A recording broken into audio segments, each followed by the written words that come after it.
sijoitettu maavoimissa Utin jääkärirykmenttiin ja helikoptereita käytetään puolustusvoimissa erikoisjoukkojen operaatioihin sekä yhteistoiminnassa muiden maa.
Miesten kuuluu 2 ohjaajaa ja matkustajaa.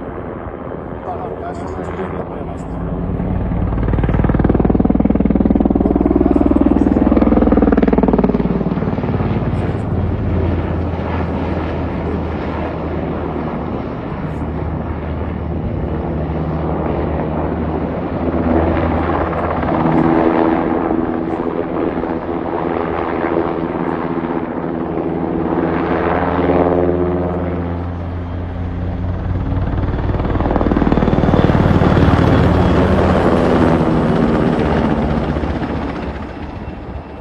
Ja kuten huomaamme, taitava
ja tästä Jyrinästä vastaa 2 Rolls-Royce Turbonen ja kaasuturbiinimoottoria, joista kuitenkin läpi.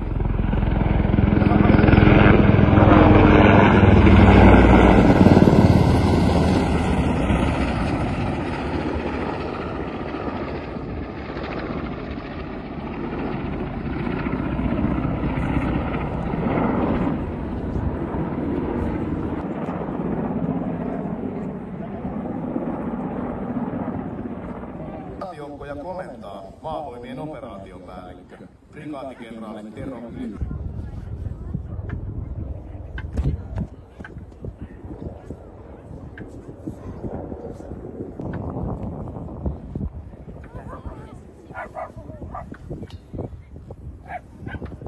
Toimii päällikkö kapellimestari, musiikkimajori Tomi Väinö.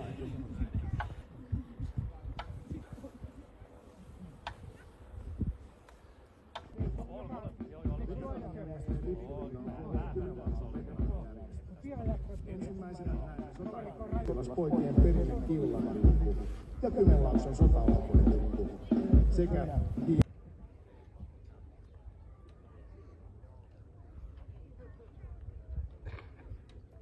johtaja Evers TVP Vesa Kallasta. Ja sitten maavoimien lippukomppani armeijan osastoa johtaa maastokoulun johtaja prikaatikenraali Sami Tavara. Maavoimat puolustaa koko koulutus sekä maavoimien yhtenäiset koulutukset ja valmiukset. Reservykserikoulussa ja seuraavana merivoimien lippukumppania Marines Farm. Merivoimien tehtävänä on merialueiden valvonta ja alueiden torjunta. Meriyhteistyössä Uudenmaan prikaatin kommodori Juha Kivi. Uudenmaan prikaatin Nylands Brigade on ainoa varusmieskoulutus. Prikaatiin kuuluu myös aluetoimistot Mikkelissä ja Pohjoisessa. Rynnäkköpanssarivaunu CP9030 yhteen kohdallisen panssarivaunuhauksiin, joita näemme tänään. Ja sitten panssariprikaati on mekanisoitujen ja moottoroitujen taisteluosastojen ilmatorjunnan ja elektronisen sotavälineen. Paraatiosastossa marssii Kaakkois-Suomen maanpuolustuspiirin puolustusvoimien strateginen ja operatiivinen kumppani sekä maan kattavin kokonaisturvallisuuden.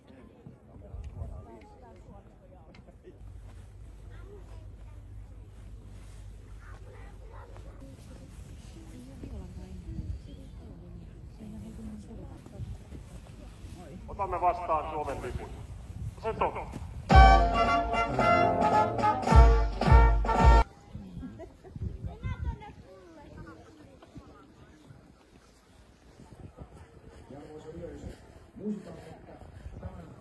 Maalla. Prikaati seisoo siis tukevasti toinen jalka maalla ja toinen meressä. Ja seuraavana ilmavoimien lippukomppania Flygvapnets Fankompani. Sen on asettanut ilmavoimien osastoa komentaa ilmastokoulun koulutuspataljoona.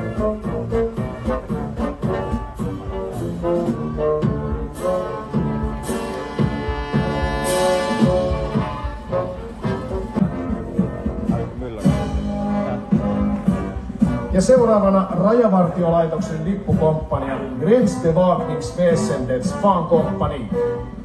Karjalan lennosto FA-18 Hornet Etelä-Kymenlaakson maakuntakomppania.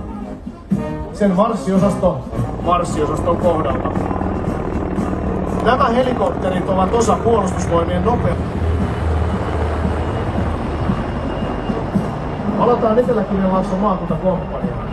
Nimittäin maakuntakomppaniat kuuluvat osaksi paikallispuolustusta ja ne taistelevat osana paikallispataljoonaa.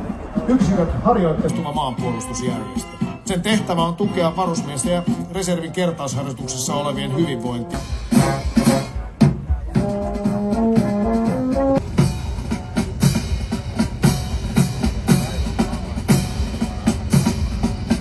Sekä panssarijääkäreiden taistelun tukeminen.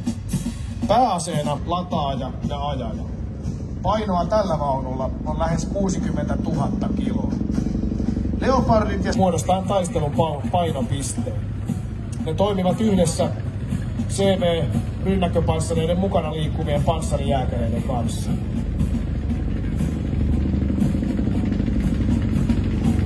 .030 rynnäkköpanssarivaunuissa jalkaväen aseistuksena on lisäksi raskaat NLO lähipalla. Lähipanssarin torjuntaohjus on olalta ammuttava ja se lentää noin metrin tähtäyslinjan yläpuolella ja alaspäin suunnattu ontelopanos iskee panssarivaunun ja näiden jälkeen 05. Se on liikkuva, itsenäiseen ja ympärivuorokautiseen toimintaan kykenevä ilmauhkaa vastaan. Sen ohjukset voidaan ampua joko ajoneuvolaimetilla yhteensä 5 ohjusta.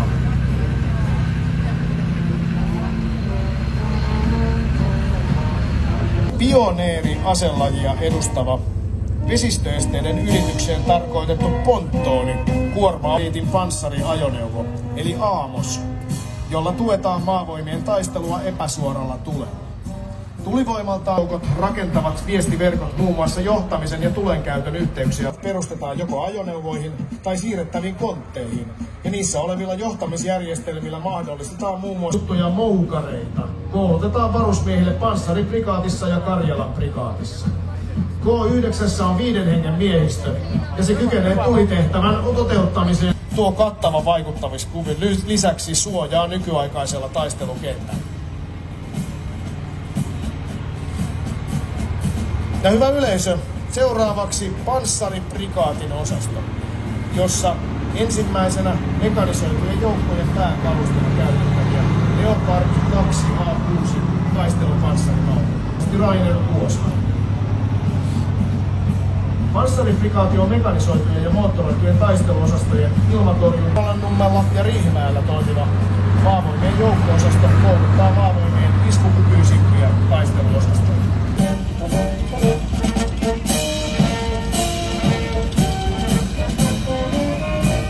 Joukkojen liike- ja iskukyky. Ensimmäisen arvi, jolla voidaan irrottaa kiinni juuttuneita panssarivaunuja ja muita ajoneuvoja kiinnitettävien trukkipiikkien avulla. Voidaan perävaunut. Perävaunussa on koukkulaite, minkä avulla perävaunussa oleva kontti voidaan laskea maahan ja takaisin kyytiin. Ilmatorjunnan kalustossa viimeisenä näemme maalin osoitustutkan eli Mostka 87.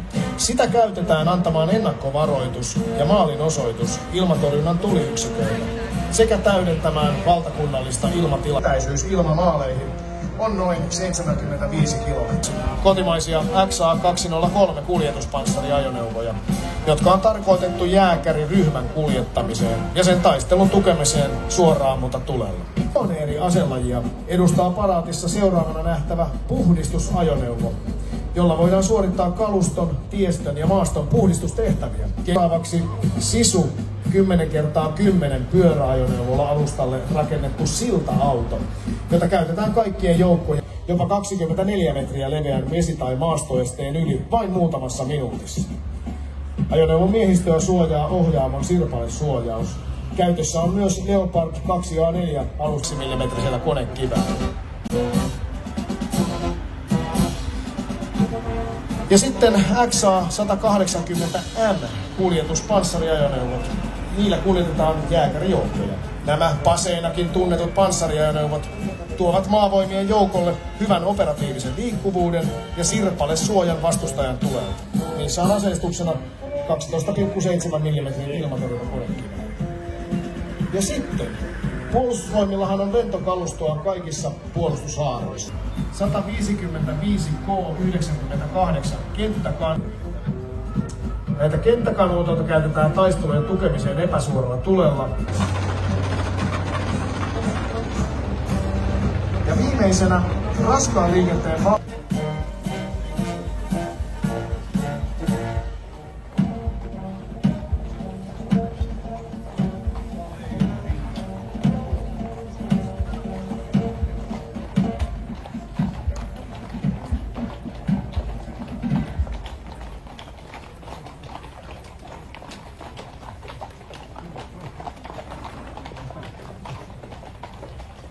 Hyvä yleisö, ohimarssi on nyt päättynyt.